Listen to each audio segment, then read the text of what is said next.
Here we go, and we're talking about gut issues. So the big ones we're talking about here are GERD, irritable bowel, let me see if I can say this correctly. Interstitial cystitis, basically inflamed bladder. And was number 4 food allergies, or was there something else? It's food additive allergies, not food allergies. Yeah. Additive preservatives that cannot easily be defined. All right, good. All right. In thinking through this, and it's something I deal with all the time when helping people, but in thinking through it for today, one of the things that came to my mind was I heard Tony Robbins talk on this subject one time, and the thing that stuck out was his analogy between germs, talking about like bacteria, viruses, parasites, things like that. And he did a good story about rats in New York. Rats are always in New York. They always will be. Most of the time, they're not a problem. But one time they had at least one time, they had a garbage strike. So the garbage started piling up on the streets. And then all of a sudden, the rats were a problem. But his analogy to things like bacteria, viruses, and parasites, okay, was that really a rat problem? Or was it a garbage problem, environment problem? And so making connect the dots there. Viruses, parasites, especially bacteria, are always part in and around humans. When the environment's right, we're symbiotic creatures. When the environment's not right, bacteria thrives and the viruses and the parasites thrive, and we don't.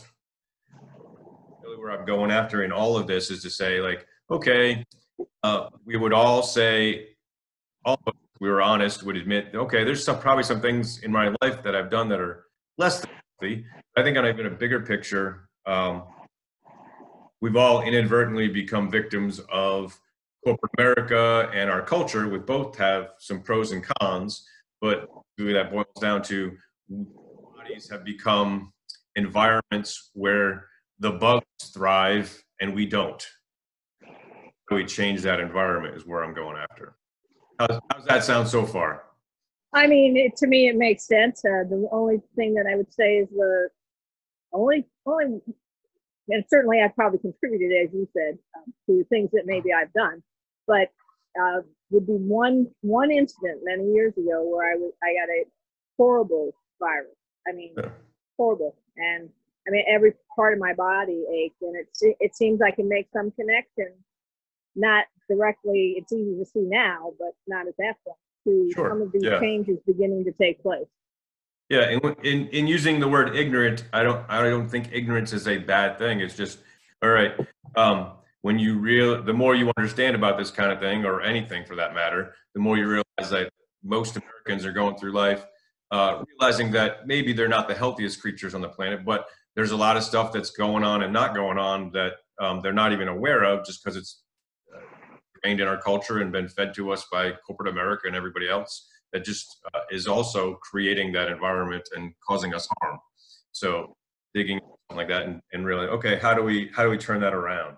So salad sometimes. So for some people, this might sound controversial, but from everything I've seen, and not only from the research side of it, but from results side of it. Now that said, this is going out there, so I do need to throw out a disclaimer. I'm not a doctor. This is for education, and that said, for any health issue, definitely consult with you.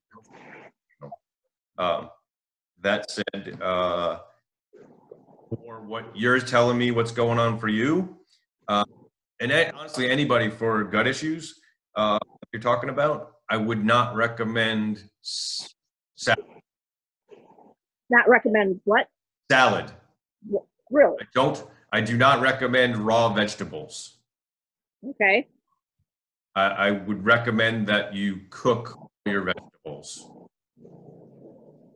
And the reason? Because obviously, I can confidently say, obviously, for all your symptoms and diagnoses, that you have some serious inflammation issues, and your gut bacteria are out of control. So, the wrong bacteria tends to feed on raw veggies. So could I cook like a spinach? Cook it Yeah. instead of, okay. Yeah. So yes, I like a lot of spinach or the mixed green salads. Yeah. And in general, that would be a general recommendation for me anyway, but I would say like, you feel like, hey, my gut issues are amazing, like everything's working the way it's supposed to, I would recommend cutting out the salads. And then again, if everything was wonderful down the road and you want to have a salad once in a while, go ahead. You know, I got it. Reintroduce salad. I was just surprised because normally it's salad, right? You know, eat salad. Yeah, I mean, definitely mainstream media and stuff like that is going to say, yeah, like have all your raw veggies, have all your, you know, yeah. And again, if somebody's really healthy, that can be really good. But if they've got gut issues with bacteria and inflammation, that's probably not such a great idea. Would not to take you, of course, but would the same apply to like celery? I like celery if I'm going to snack on something. So yeah. Yes, and it's not only the idea of like which kind of how the bacteria feeds on it, but it's the difference between also soluble fiber and insoluble fiber. Raw vegetable, or when you're talking about metabolism issues and inflammation and gut issues, that stuff does not go well with that. So in some of the recommendations I'm going to talk about, I would say, if anything, cook it so it basically breaks it down, but then also add things that have insoluble fiber that are better for that inflammation, better for that gut bacteria. There's a long list of things I would do. But that said, overwhelmed people don't do anything. So I really want to hit the highlights and say like, okay, let me give you what I would say are the priorities that I would do if I was in your shoes.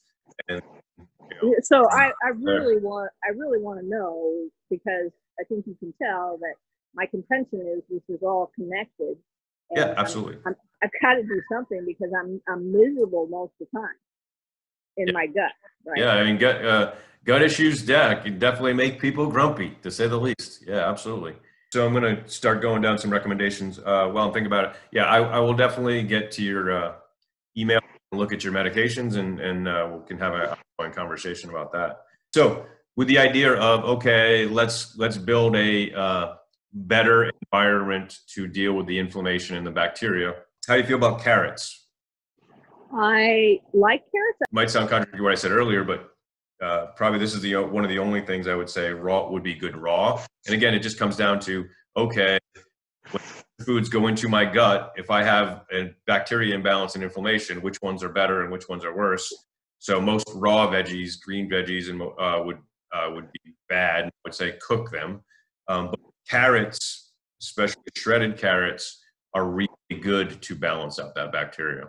So I will follow up with this list of recommendations and the specifics, but we can talk about it. Right. So, I would encourage you to take a couple carrots a day and shred them. So would you do it with a potato peeler? Yeah, but if you have a food processor or a blender, just take a couple carrots, shred them, put them in a bowl, fill it with water, put it in the fridge for a couple hours, let that soak, and then drain it, and then eat the carrot that way. And ideally on an empty stomach. You like mushrooms? I love mushrooms. Okay, so mushrooms are amazing, especially the right kind of fiber for what we're talking about for you, and dealing with bacteria and inflammation. Mushrooms need to be really well cooked. If it's not obvious, do you know how mushrooms are grown? I do, but I can't say. I can't. Yeah, I was going to say, how do I want to say that on here? So most people understand. So you want to cook your mushrooms really well. So really well cooked mushrooms are really amazing for your gut. A particular kind, or just honestly, I mean, great. There's all different kinds, some better than others, but really the cheap, simple ones, the cheap, simple white mushrooms are amazing. Serving of mushrooms with sounds like you could do that great with your, honestly, any meal. So if you added that to breakfast, lunch, or dinner, that would be a really good thing. Bamboo shoots. Bamboo shoots. I like them. I don't tend to buy them, but if there's some place where I go, I will get them. So towards that, again, so kind of same thing. Carrots, mushrooms, and bamboo all tend to be the fiber in them tends to be really good for the gut issues you're talking about. Now that said, I looked up bamboo shoots this morning, and I'm going to say really expensive. Now, an issue, go ahead, buy them wherever, but I was actually starting to look this morning about how you could grow them in your garden. Definitely carrots, you can do that. Definitely mushrooms, you can do that. Bamboo shoots would be great, but like because of the cost or because of growing them, like if that's not on your list, I'm okay with that. But cooked or yeah, definitely, yeah, cooked. Yes. If you do grow them, they're definitely something you don't want to put in the ground because they will take over everything. Okay. You want to put them in a container. Have you ever used famotidine or Pepsid AC, which is actually the same thing? Pepsid AC, yes. So famotidine is really just the, if you look at Pepsid AC, it has one ingredient, and the one ingredient is famotidine. So now you can buy famotidine by itself, generic, costs way, it's much cheaper. Now that said, it's also, it's kind of gone the way of toilet paper lately. Meaning, and we're going to see a lot of things like that as the different distribution chains get interrupted. So you couldn't get famotidine for a little while. Now you can find it here or there. You can get it depending on where you look on Amazon. You can get it on Amazon. I would encourage you to use that. It's a histamine you would use once in the morning, once at night, a little tablet. That said, with your other GERD protocols, I would say keep doing those, but start the famotidine, start this other stuff, and as you feel better, I would encourage you to weaning off your other over-the-counter and prescription GERD stuff. Did you say it was an antihistamine or? Correct, antihistamine. Okay. Yes. I missed that little part here. Yeah, so it's really good for reducing inflammation, reducing histamines, and helping with GERD. Yeah. So that said, I would say keep doing everything else you're doing, but start doing that as well as some of the other things. And then I would, once you feel like, hey, okay, it's been a week, I've been doing my carrots and my mushrooms and my famotidine and some of this other stuff, and hey, let me try getting off that protein pump inhibitor. Let me, wean myself off of that and see how I do. There's some other over-the-counter stuff. I think you said, hey, let me wean myself off of that other stuff too. Right. Have you ever used activated charcoal? No. So activated charcoal is really good for detox, but it's also really good for taking out bacteria in our guts as well. So if you look at it under a microscope, it basically looks like a giant sponge. And so, it basically goes through our body and soaks up, and it's amazing how it does it because it is clay also does the same thing, but charcoal, sticking to the charcoal, it definitely after toxins and bad bacteria and stuff like that. So basically, as it goes through from one end to the other, it basically goes through like a sponge and cleans things up. Okay.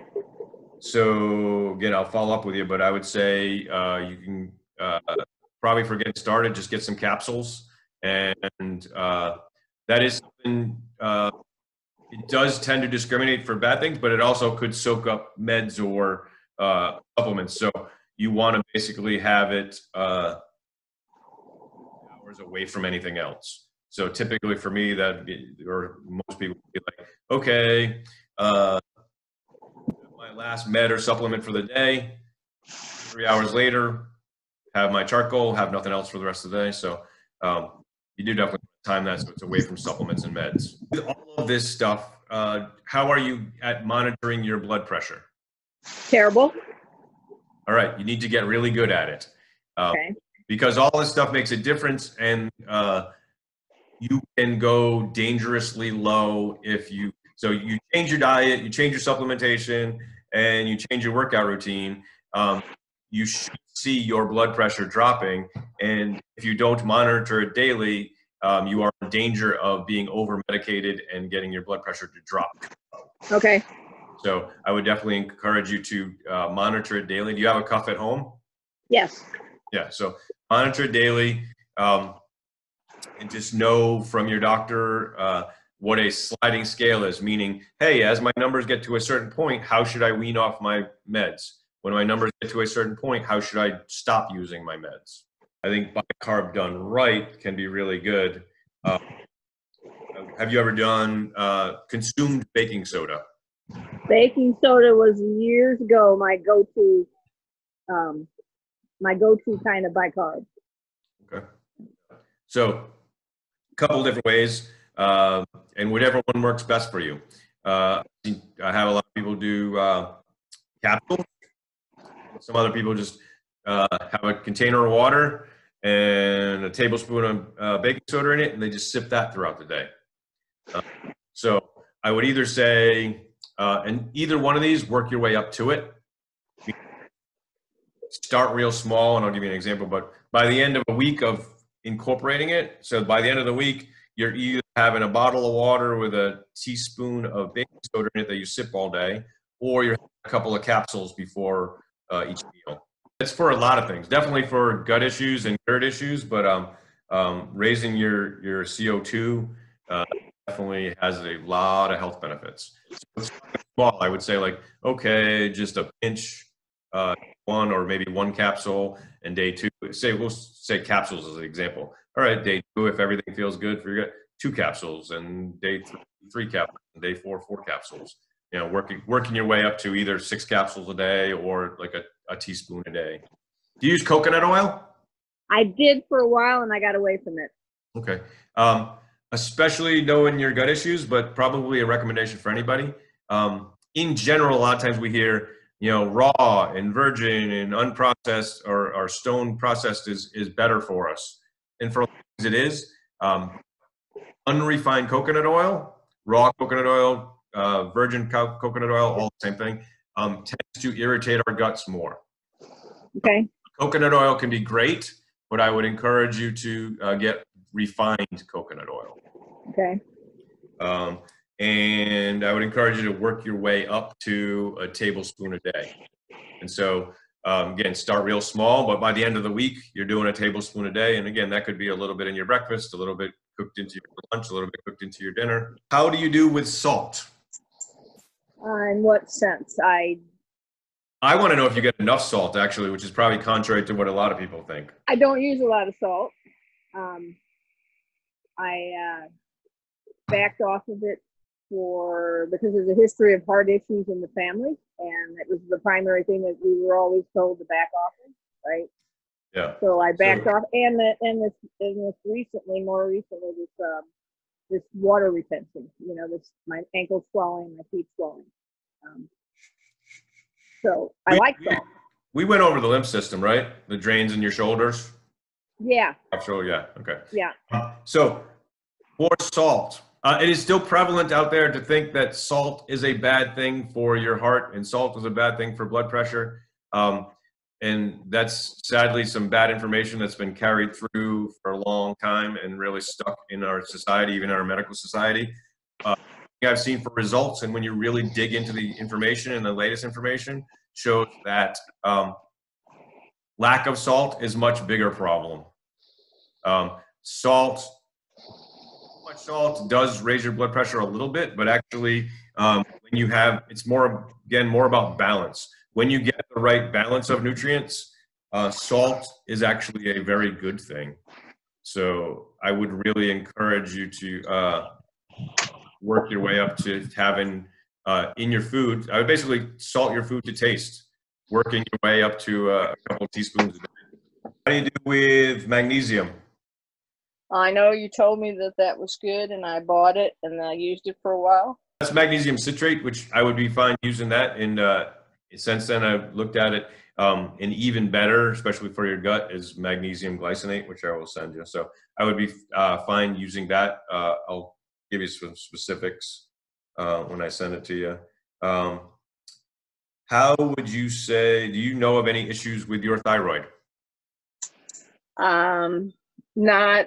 Not that I'm aware of. I mean, I think they've tested it over the years. It's the proverbial every girl wants to have a problem with their thyroid when they get too fat. So I'm not aware of any. If you're up for it, I would encourage it. Do